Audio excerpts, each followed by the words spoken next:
This guest is urging Apple to rethink doing business with the Chinese chip maker that he calls dangerous. Let's welcome Senator Tom Cotton of Arkansas. In a letter to Apple CEO Tim Cook, Senator Cotton highlights what he calls the company's ill-advised plans to work with Yangtze Memory Technologies Corporation. Senator, thanks for joining us. I guess I'd just start by, you know, the old cliche, made in China. We buy a lot of things from China, and you know, it's a global economy. What specifically about this relationship troubles you? Joe, we buy way too many things in China. I understand a lot of companies were encouraged by our government and administrations of both parties to make investments in China for 30 years. But we need to be taking steps to decouple ourselves from China, especially in strategic sectors like technology or semiconductors. Apple really needs to rethink this decision. YMTC is state affiliated and state subsidized. That's one reason why they've been able to grow such a large market share in these relatively low-tech but ubiquitous kinds of memory chips. But there's no assurances that YMTC is not acting on behalf of the People's Liberation Army and the Chinese Communist Party when it does business with companies like Apple.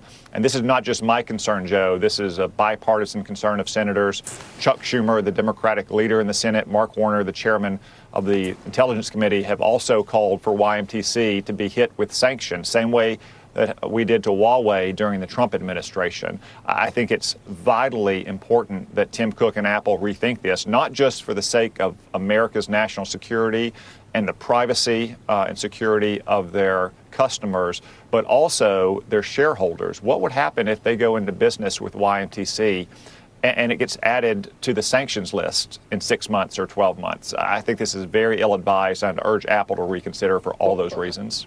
Okay. How many other companies could you throw into the same basket? And if I think memory chips and low tech and, you know, we lead in technology here for chips and chip making equipment and intellectual property, but we do farm out a lot of the low tech memory type stuff to other parts of the world. We can't really. It's cheaper to get it from there. It raise the entire cost structure. What security concerns do you have that might be in these relatively low-tech memory chips? Well, Joe, it's right that we do outsource a lot of the manufacturing for these kind of ubiquitous low-tech chips. They're in things not just like iPhones, but washing machines and dishwashers and so forth, but especially when they're in communications devices, both personal devices and enterprise devices. The risk is with the manufacturing occurring in China, we simply may not know what this company is doing at the behest of the People's Liberation Army or the Chinese Communist Party. And it could put at risk the security of all those devices. I'll just use one analogy. Look at what we did with Huawei. We didn't want Chinese manufactured systems running our telecommunications devices in the civilized and free world. Now, if we have these kind of chips running all other kinds of devices around the world, we simply may not know. There are many examples of China using its power over its own companies to implant devices or to use the technology they send around the world for nefarious purposes. That's happened, for example, when they built the headquarters of the African Union. Look at what TikTok's able to do with its data that it collects on so many users. It's simply not safe and not prudent to allow Chinese companies to manufacture these components for systems that may make it into the hands of Americans or in other friendly nations. Senator, is it a big ask for Apple? Apple, you know, Chinese iPhone sales are important. Is it linked, do you think, in to some extent with the company? And if they were to follow your advice here, I mean, that could harm Apple. We don't want to cut off our nose to spite our face either. No, we don't, and that's one consistent point I've made in speaking with business executives, is that when we go about strategic decoupling from China's economy, we don't want to cut off our nose to spite our face. That's why we don't want to go cold turkey immediately unless there's an urgent security reason to do so. But what I think is very ill-advised is to be expanding that cooperation, to be taking even more risk, to be expanding the contracts our businesses here in America have with Chinese production. We need to be looking for ways to get out of sole source or even limited source contracts in China and get them, if not back to the United States, at least into friendly nations where we don't have concerns about the government being able to control the actions of corporations that are nominally private, but in reality, because of China's laws and China's massive subsidies, are really just an extension of the Chinese Communist Party. Did you, I probably should have checked, did you vote for the CHIPS Act? Should we be buying it domestically, or you're just saying move it, buy from South Korea or some another more friendly nation? What's your idea? I supported in concept the need to onshore a lot of advanced semiconductor manufacturing, which is different from what we're talking about in this case with Apple. That's mostly about TSMC in China, or in Taiwan, that makes some of the world's most advanced semiconductors. We have a strong, robust trading relationship with Taiwan, but Taiwan is within missile range of mainland China, which constantly threatens to invade Taiwan. So we need to get that kind of advanced manufacturing back to the United States.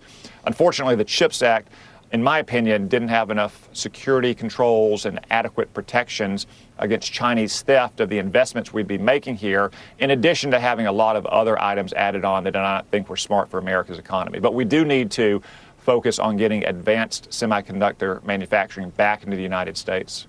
I think it boggles the mind, right, the things that come from China that we take for granted, whether it's even in pharmaceuticals, or name an industry, telecommunications, or, I mean, that's why it's such a great export nation. I mean, where does it stop, Senator? If you were going to make the point that they could cut us off with, I don't know, materials for EVs or technology, they can always hold us hostage based on just cutting it off. But you're more concerned with actual security concerns on what might be built into these chips?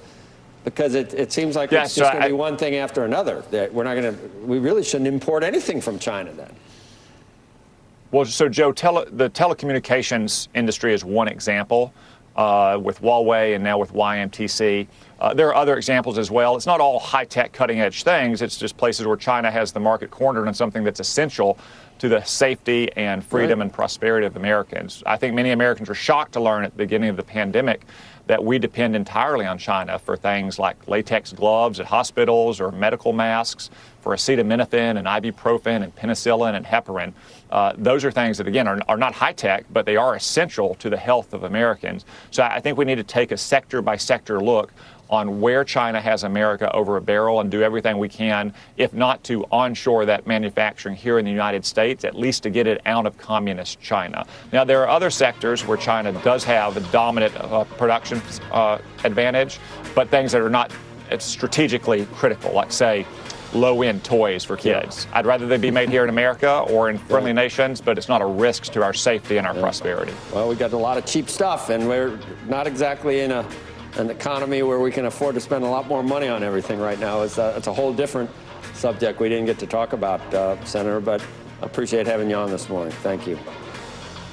Thank you, Joe.